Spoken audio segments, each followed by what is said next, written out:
Thank you for watching this video recording of the CPA Atlantic School of Business information session. In this video, I'll be sharing with you the basics of becoming a CPA. We'll start by reviewing the benefits, and then we'll talk about the pathways that are available for you to obtain your certification, including the prerequisite courses, professional education program, and practical work experience requirements. If you have more detailed questions following this session, you can always connect with your regional student recruitment advisor by filling out the contact form located on our website. To start off, I'd like to share a little bit about us, the CPA Atlantic School of Business. While the Canadian CPA program is a nationally consistent program, there are regional schools across the country that offer the program to students in each region.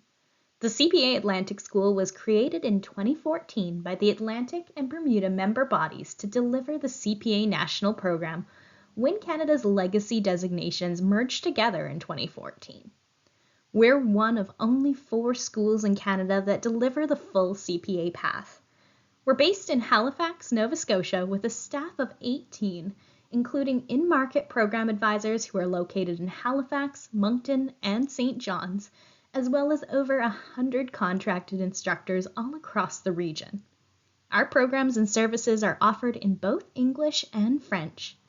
We're a not-for-profit entity, Nova Scotia Private Career College, and federally designated learning institution.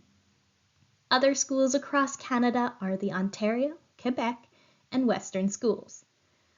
Because this is a national program, you can easily transfer between regions if you decided to move or were offered a job opportunity in another province. We're different than the member bodies in the sense that CPA Atlantic School of Business delivers the educational and practical experience component of the CPA program. The provincial and Bermudian member bodies oversee those who are recommended to membership upon completion of the program. So for example, if you're a member in good standing with an international accounting association that shares a reciprocity agreement with Canada, you'd go directly to that member body to inquire about membership, as you wouldn't be needing any additional studies with us. So now that you know a little bit more about us, I'd like to shift gears slightly and talk about why you may want to become a CPA. Most jobs take place somewhere in particular. Doctors tend to work in hospitals, pilots in airplanes, and so on. However, as you can see from the screen in front of you, that's not the case for CPAs. CPAs are needed in every type of organization, from wealth conservation to environmental conservation, from gold mining to cannabis farming, trading floors to digital platforms. The opportunities that await you as a CPA are endless. These are logos for companies where CPAs are working here in Canada, with a heavy focus on Atlantic Canada. You'll see logos for more traditional places you typically associate with CPAs, like Ernst & Young, KPMG, Grant Thornton. But you'll also notice places you may not immediately assume CPAs would work. For example, Hockey Canada, Toronto International Film Festival, or Cirque du Soleil. Nearly every VP of Finance and Controller at these companies would be a CPA, and of course there are many roles beyond those and many roles and companies beyond those listed on screen.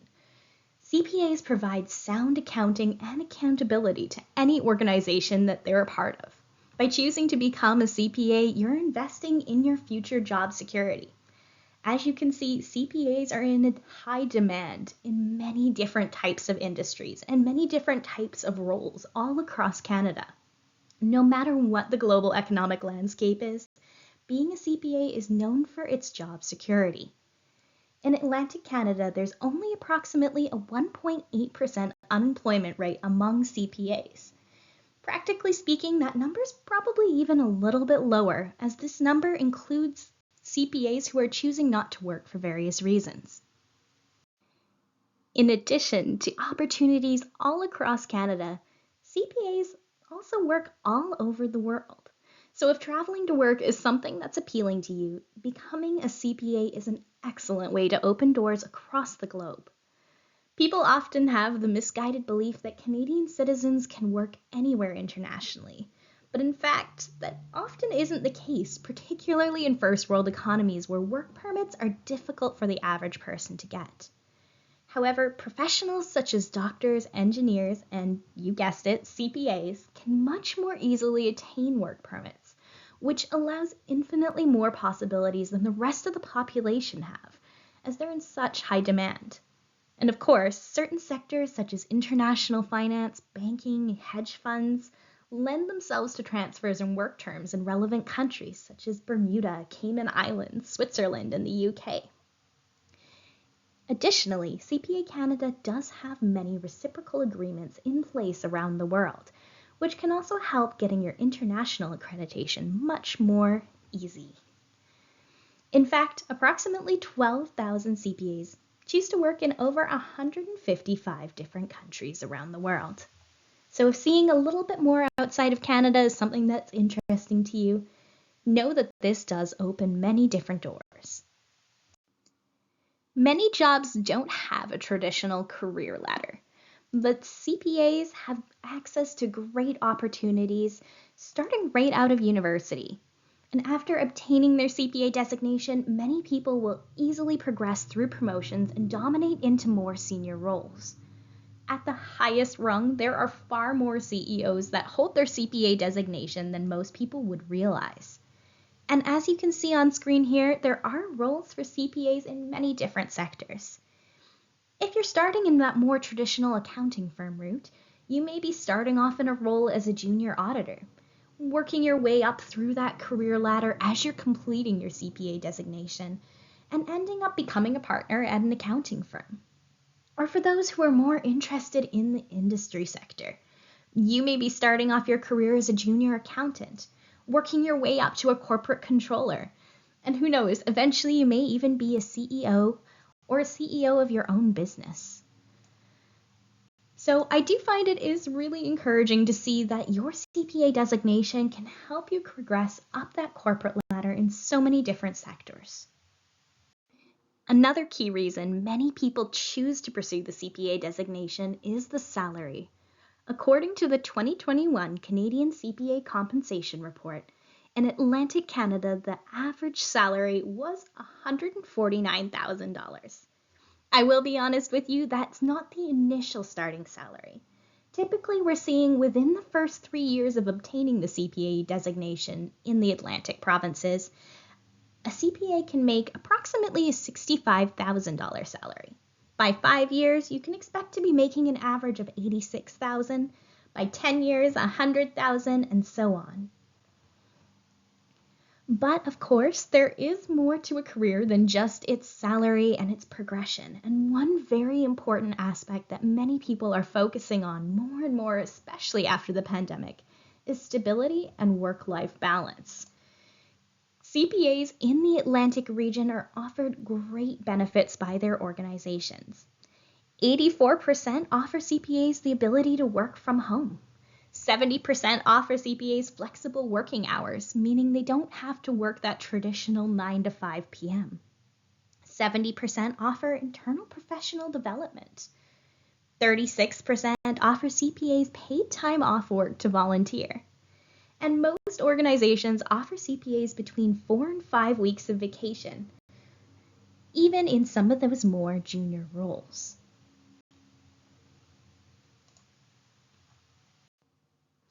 One final benefit is that as a CPA, there's many different ways that you can contribute and give back.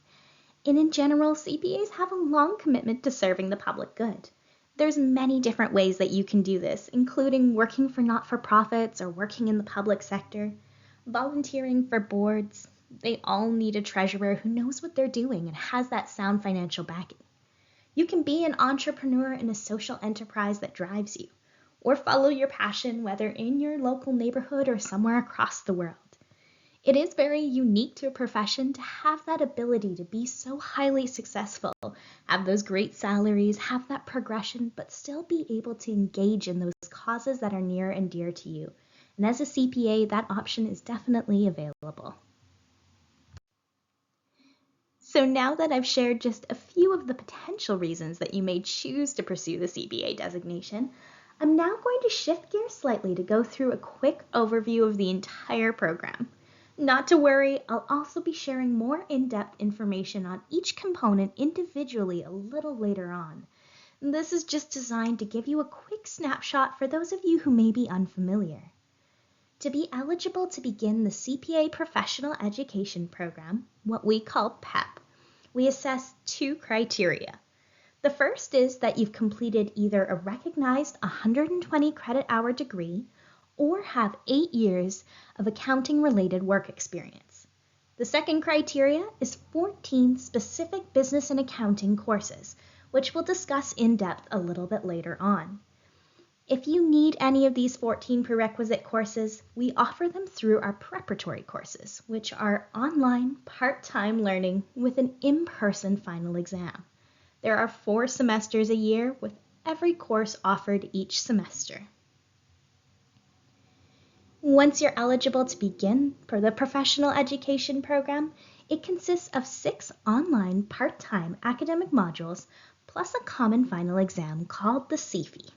In addition to the academic component, there's also a practical work experience requirement of 30 months. To determine where you're going to be starting on this pathway, you'll begin by submitting an eligibility request form, or ERF, to your student recruitment advisor.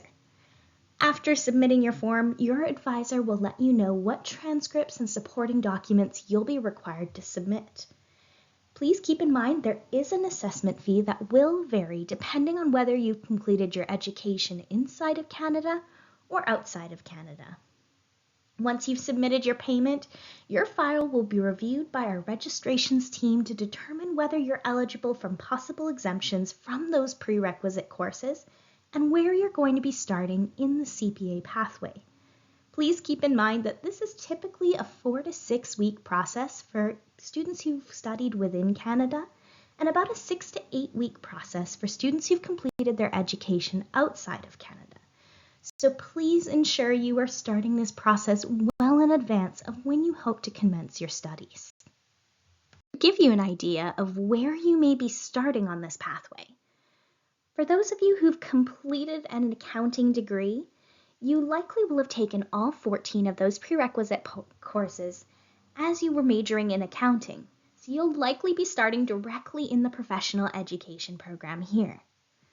For those of you who've completed a general business degree but maybe specialized in something completely other than accounting, you likely will have taken some of our prerequisite courses that are the more general business courses, but maybe haven't taken some of those more accounting-focused prerequisite courses. For that reason, you'd be starting within our preparatory courses, but within what we call our core courses, which are the accounting-focused classes. For those of you who completed a degree in a completely different field, whether that's engineering, nursing, education, you'd still meet that 120 credit hour degree requirement, but you likely haven't taken any of those prerequisite courses. So in that case, you'd still be starting within the preparatory courses, but you'd be starting by taking some more of those general business courses first. And of course, as I mentioned, there is a pathway available for those of you who don't have an undergraduate degree. So for those of you who are a workforce entrant, you'll likely be starting here, taking all of your prerequisite courses with us. But once again, I'd encourage you to connect with your student recruitment advisor for more information on this process. Now, as I mentioned earlier, as a CPA, you can easily work across the globe in other IFAC member countries. The reverse is also true. Internationally trained accountants who are full members of an IFAC organization can become CPAs upon arriving in Canada. Each and every IFAC member body has a different agreement in place with CPA Canada through either a Memorandum of Understanding, MOU, or a Mutual Recognition Agreement, MRA. If you are a member of an IFAC organization, you should reach out to your regional student recruitment advisor to see what specific arrangements CPA Canada has in place with your membership body. If there's a standing MRA or MOU, you're likely going to qualify for advanced standing into the CPA professional education program. This could mean exemptions from some of the modules that we'll discuss a little bit later on, direct entry into the capstone modules, or even the ability to directly challenge the common final exam. Once again, get in touch with your student recruitment advisor as they can provide you more detailed information specific to your circumstance. So now, as promised, I'm going to dive a bit deeper into all aspects of the CPA designation, starting with the prerequisite courses that I mentioned. Of the 14 prerequisite courses, we divide them into core and non-core requirements. When you submit your eligibility request form, we'll be evaluating your previous education to determine which non-core and core classes you would be exempt from based on having taken an equivalent course. The 5 non-core courses are general business courses that you may have taken when you completed your degree, regardless of whether you majored in accounting or not. To be exempt from these courses, you need to have received a minimum grade of 50%. These classes never expire, so it doesn't matter how long ago you completed your degree. The non-core courses are Introductory Financial Accounting, Introductory Management Accounting, Economics, Statistics, and Business Law. 9 core courses are the more accounting-focused classes. These classes contain the foundational knowledge it'll take to be successful in the professional education program later on. To be granted an exemption for these courses, the required grade is 60%, but the overall average for entry into PEP is 65% or higher. For schools using a letter grade scale, 60% is typically a C-, but you should double check with the academic calendar of your institution. For these core courses, we do look to see that they have been completed within the last 10 years. So for those of you who are watching this video who are near that 10-year currency or some of your classes have expired, please don't be discouraged. You can still be granted a partial exemption for these courses. What this means is that you wouldn't have to retake this course again. You can just write a challenge exam to show that this knowledge is current. Please keep in mind this only applies to courses that you took that are more than 10 years old. You can't be granted a partial exemption for a course that you've never taken. Now, one thing I would like to note is for those of you who are watching this video who've done your degree internationally, you may have some of these courses, but it's very unlikely that you would get exemptions for business law or taxation. That's because these courses are highly country focused and they're always offered from the perspective of the country which you took the course in. Canadian tax law doesn't really have an international equivalent, and so for this reason you would need to take an equivalent course here in Canada or within our preparatory courses. Now, as I just mentioned, you are actually permitted to take these courses externally from the CPA program at a local post-secondary institution. There are many different reasons why taking them externally could be a better choice for you, whether it's trying to have speed or you prefer maybe an in-person modality. One thing I would encourage you to do is to make sure you're carefully referring to our transfer credit equivalency grid, which is posted on our website. This way you can ensure you're taking the correct courses that will grant you that exemption for those courses. Please also keep in mind that sometimes one preparatory course would require 2 or 3 different courses at a post-secondary institution to get that full exemption. So make sure if you're taking those courses that you take all those required components to get that. Also keep in mind that there may be sequencing requirements through these courses that you would need to follow. So the core courses are Information Technology, Intermediate Financial Reporting 1, Intermediate Financial Reporting 2, Advanced Financial Reporting, Corporate Finance, Audit and Assurance, Taxation, Intermediate Management Accounting, and Performance Management. Now, as I mentioned earlier, we do offer all of these different courses through our preparatory course program. The format of these courses will vary a little bit depending on whether they're a non-core or a core course. For the non-core courses, these are open registration. You can start any day of the year and select from one of the 4 exams that are available per year. These are in self-study format, and you'll typically find that they typically require approximately 200 hours of study time to complete. However, these study hours will really depend on your knowledge of the course material and your schedule. For our core courses, these are more of a traditional course format. They take place over a 7-week semester with 6 weeks of learning material. They have a set weekly schedule, and the final exam takes place in the 7th week. They are instructor facilitated and typically take between 15 to 20 hours of study time per week. Once you've met the requirement of the 14 prerequisite courses, you're ready to begin the CPA Professional Education Program, or PEP. Based on your eligibility assessment, if you're exempt from all 14 preparatory courses, you're likely going to be starting your studies here. This is also where many internationally certified accountants may be starting their journey. PEP is a part-time online program designed for full-time working professionals. Although it is offered primarily online, please keep in mind that there are mandatory in-person weekend workshops and an in-person final exam, so you do need to be physically present within Atlantic Canada or Bermuda to start your studies with us. PEP is offered in both English and French. Although there are no required English or French competency exams that are required for entry, you are responsible for ensuring that you can complete the courses in whichever language you choose. Throughout the program, you'll have the support of instructors, workshop facilitators, and a CPA mentor. PEP is very flexible. You have up to 6 years to complete the modules and up to 7 years to gain that practical work experience from the time that you start in Core 1. Core 1 focuses on financial accounting and reporting. Core 2 focuses on management accounting, planning, and control. After you complete both Core 1 and Core 2, you'll then select 2 elective modules. You'll be choosing 2 out of the 4 electives that we offer. You'll be choosing between performance management, finance, assurance, and taxation. We typically recommend that you select the electives that are aligned with your career goals or the current position that you're in, so that you can be applying the depth of knowledge to your job. When you write the common final exam, you're also going to be tested in your depth of knowledge in those areas that you select. So you definitely want to spend some time and select those electives carefully based on your experience.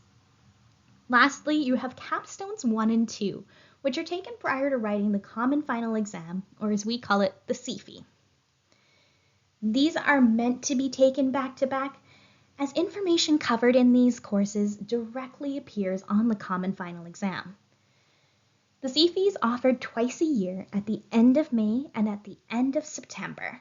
And we'll talk a little bit more about it in depth in just a few slides. When it comes to scheduling your first 4 modules, you do have several different timelines that you can follow. The regular track is the most common pathway. It's the pathway that most people will take while they're working full-time throughout their studies. In this pathway, the courses are held over 8 weeks and are offered 4 times a year. As these are highly accelerated courses, you will find that most require approximately 20 hours of study time per week. We recognize that 20 hours of study time can be a lot, particularly if you're working and also have personal commitments. So if that's the case for you, you may wish to consider taking them as the extended offering. The extended pathway takes the 8-week modules and extends them over 20 weeks, reducing the typical study time down to about 10 hours a week. The reverse is also true. The fast track is the final option that you consider, and in that case you would be taking both Core 1 and Core 2, or both of your electives at the same time. This doubles your workload and requires approximately 40 hours of study time per week. For this reason, we'd only recommend this if you're taking some time off of work, as it is a significant workload and isn't designed for full-time working professionals. One thing I will note is that you can go back and forth between these tracks. You could start on the fast track because you don't have a job lined up at the moment, and then move back to the regular track once you secure yourself a position. Or you could start with the regular 8-week schedule and then go to the extended pathway during your busy season at work, and then go back to the regular one again when you have more time. As mentioned earlier, you can also take semesters off.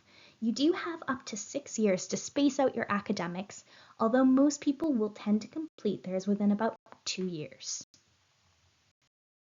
Where there is less flexibility within the program is when you get to the capstones and common final exam. As we chatted about earlier, these 3 are designed to be taken back to back, and they're only offered twice a year. Capstone 1 is an 8-week business case study. There's no final exam for this module. Instead, as part of a group, you will present your case study to a panel of CPAs. This module is super helpful in preparing for the final exam, as the case study that you present on will be one that appears on the common final exam. Capstone 2 is an 8-week review of all the PEP material. It also has no final exam, as it's meant to refresh you and prepare you to write that common final exam. In Capstone 2, you'll be working through multiple different case studies, very similar to what you will see on the CFE. There's no multiple choice questions on the CFE, so this feedback that you'll receive within this module will be very helpful in preparing and knowing what the expectations will be on the common final exam. Once you've completed all 6 academic modules, you're ready to move on and write the common final exam, or as we call it, the CFE. The common final exam is a 3-day exam. I know that may sound a little bit intimidating, so I'm going to break it down a little bit more so you have a bit of a better idea of what to expect when the time comes. Day 1 is a 4-hour day. It's graded separately than days 2 and 3, so if you're unsuccessful in this portion, you could rewrite just this section. You wouldn't have to necessarily rewrite the entire exam. But day 1 is where that case that you presented on in Capstone 1 will make a reappearance. Day 2 is a 5-hour day. It's a single case based on the electives that you selected. You'll analyze the case study based on the role that you pre-select. Day 3, final day, is back down to 4 hours. It consists of mini case studies that test the core competencies for the CPA profession. Please do keep in mind that all the PEP modules that we discussed, as well as the common final exam, have an exam rewrite option if you fail. It's not a one-time, that's it. You do have up to 3 tries to complete the CFE if needed. But of course, there is a wide variety of support to help prepare you for that time. We have a wonderful program delivery team who will be in touch sharing resources and different opportunities so that you can feel prepared to be successful when you enter the common final exam. Once you've passed your CFE, there's only one other aspect to complete before you can officially consider yourself a CPA. 2 PEP is the practical experience requirement. Since this is a program designed primarily for people who are working, most of you will be accumulating your practical experience while you're studying. That being said, you can do the academic portion without working, so if you don't have a job lined up, there's no need to delay getting started if that's the case. Being employed while you're studying isn't mandatory. And in fact, adding that you're a CPA candidate to your resume or cover letter while you're job hunting might move your resume to the top of the pile. So it's a great opportunity if you're currently looking for a new role. That being said, there are definitely benefits to working while you're studying. And one is that your practical experience will count towards that 30 months that are required to complete the CPA designation. Many employers also provide support to their employees who are completing the designation. Some will pay for your designation, some will offer you additional mentorship, study groups, some may even have paid time off to study for the exams. So if you do currently have a role, it doesn't hurt to have a conversation with your employer to see if they offer any benefits to you as you're considering the CPA designation. So what exactly does the practical experience component look like? Well, although this can look very intimidating, I will share that for each and every one of you, your practical experience is going to look a little different from one another. Essentially, what we're looking for is for you to develop core knowledge across some of our core areas. You're also then going to develop a depth of knowledge and breadth of knowledge within 2 other areas.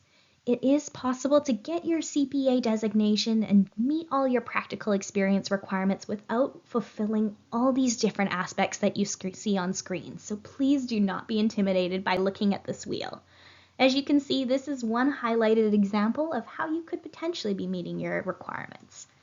Of course, you could be doing it in a completely different way by highlighting and focusing in on depth in different areas.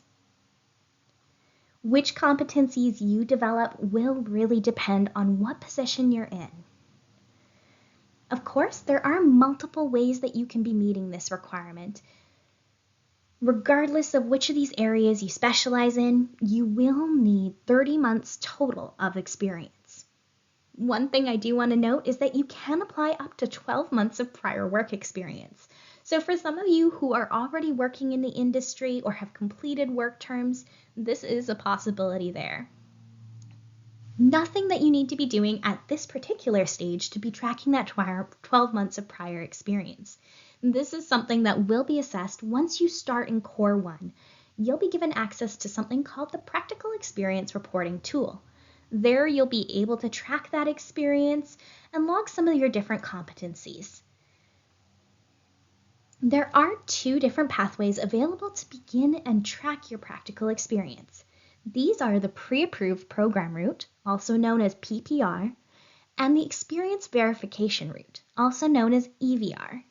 The PPR is a list of positions at various companies where we've pre-reviewed the job description and know that you'll achieve the required competencies as you work your way through the CPA program. There is a list of PPR offices on our website, so if you aren't working right now, this is a wonderful resource of potential employers since you know that they're heavily invested in the CPA program. Of course, not every employer is going to go through the PPR route, perhaps because they don't hire often enough to go through that process. So just because a position isn't listed as a PPR, it can still be a great role with a great company that will be supporting you through the CPA program and can still meet the requirements. So please don't be discouraged. By no means do you need to stick to that PPR list. It's just a great starting resource. If your route is not listed under a PPR, that's where you'll be going our Experience Verification Route, or EVR. In the Experience Verification Route, you need to find a CPA mentor. This person doesn't need to work with you, but must be willing to support you through the program, must be located in Canada.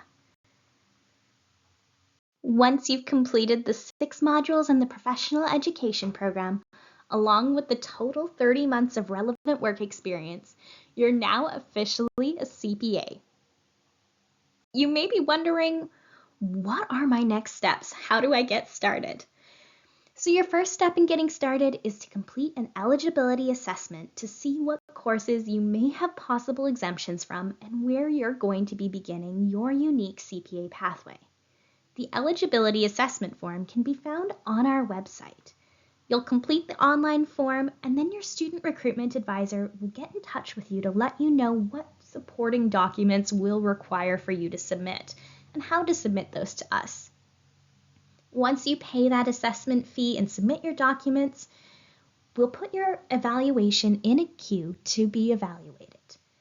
Please keep in mind this is typically a 4 to 6 week process if you completed your education within Canada, or a 6 to 8 week process if you studied outside of Canada.